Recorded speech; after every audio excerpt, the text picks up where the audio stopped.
ভাবুন তো, একটা মা তার শিশুকে নিয়ে বাজারে গেছে, মাত্র কয়েক সেকেন্ডের জন্য চোখ সরালো, আর তারপর শিশুটি হঠাৎ ধরা। চারিদিকে খোঁজাখুঁজি, কান্না, চিৎকার, পুলিশ রিপোর্ট, কিন্তু শিশুটির আর কোনো খোঁজ মেলে না। এমন ঘটনা একবার না দুবার নয়, বারবার ঘটতে থাকে ভারতের বিভিন্ন শহরে। আর যখন সত্যিটা সামনে আসে, পুলিশও তখন শিউরে ওঠে, কারণ এই অপহরণের পেছনে ছিল দুই নারী, যারা শিশুদেরকে অপহরণ করত, চুরির কাজে ব্যবহার করত, আর শিশু কাজে নির্মাণভাবে হত্যা করত। আজ জানবেন ভারতের ইতিহাসে সবচেয়ে ভয়ঙ্কর মহিলা কিডন্যাপারের পুরো গল্প। 1990-এর দশকে মহারাষ্ট্রের সাধারণ পরিবারের জন্ম রেণুকা আর সীমার। তাদের মা অঞ্জনাবাই গাভিত নিজে ছিলেন একটা অপরাধী। সে ছোটবেলা থেকেই মেয়েদেরকে শেখাতো কিভাবে মানুষের পকেট মারা যায়, কিভাবে ভিড়ি চুরি করতে হয়, আর কিভাবে ধরা না পড়ে পালাতে হয়। শৈশব থেকেই অপরাধ ছিল তাদের শিক্ষা। একসময় তারা বুঝলো চুরি করতে গিয়ে বারবার ধরা পড়ছে। তখন তাদের মা দেয় ভয়ঙ্কর একটা পরামর্শ: শিশু অপহরণ করো। কারণ কোলে শিশু থাকলে মানুষ সন্দেহ কম করে। তাই তারা যেত মন্দিরে, বাস স্ট্যান্ডে, মেলায়, ভিড় বাজারে। সেখানে অসতর্ক বাবা মায়ের শিশুদের টার্গেট করত, চকলেট দিত, আদর করত, তারপর কোলে নিয়ে অদৃশ্য হয়ে যেত। অপহরণের পর শিশুগুলোকে নিয়ে তারা নিজেদের সন্তান বলে পরিচয় দিত। তারপর ভিড়ের মধ্যে নিয়ে গিয়ে চুরি করত।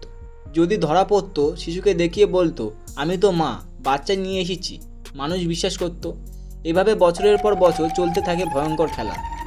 কিন্তু সমস্যা হতো যখন কোনো শিশু বেশি কাঁদতো, চিৎকার করতো, অথবা লোকজনের সামনে সত্যিটা বোঝাতে চাইতো, তখন ওরা কী করতে জানেন? ভয়ঙ্কর হত্যা। কোনো শিশুকে মাটিতে আছড়ে মারা হতো, আবার কোনো শিশুকে সিঁড়ি থেকে ফেলে দেওয়া হতো, আবার কাউকে নির্বিল জায়গায় ফেলে দেওয়া আসা হতো।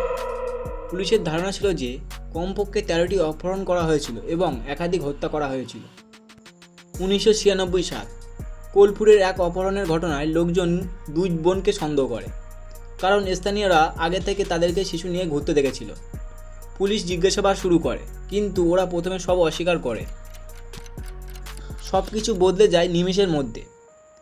যখন পরিবারের এক সদস্য পুলিশের কাছে গিয়ে মুখ খোলে, সে জানায় ওরা শিশু অপহরণ করত, চুরির কাজে ব্যবহার করত এবং বেশি কাঁদলে তাদেরকে মেরে ফেলাও হতো।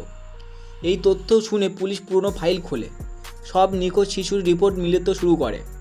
ধীরে ধীরে তৈরি হয় ভয়ঙ্কর একটা চিত্র। পুলিশের কঠোর জেরার মুখে রেণুকার সীমা ভেঙে পড়ে, কারণ একের পর এক অপহরণের কথা সামনে আসতে থাকে। ভারত নিস্তব্ধ হয়ে যায়, কারণ এমন নিষ্ঠুর নারী অপরাধী এর আগে খুবই কম দেখা গেছে ভারতে। সুপ্রিম কোর্ট অফ ইন্ডিয়া পর্যন্ত এই কেসের মামলা যায়। রেণুকা সীমার মৃত্যুদণ্ড দেওয়া হয়। এই কেস আজও ভারতের অপরাধের ইতিহাসে কালো অধ্যায় হিসাবে রয়ে গেছে, কারণ এখানে শুধু অপরাধ নয়, এটা ছিল একটা মৃত্যুর মুখোশ যা আজ পর্যন্ত লুকিয়েছিল। এই ভিডিওটা লং হয়ে যাচ্ছে বলে ভিডিওটার মধ্যে আমরা পুরো কাহিনিটা তোমাদের সামনে তুলে ধরতে পারলাম না।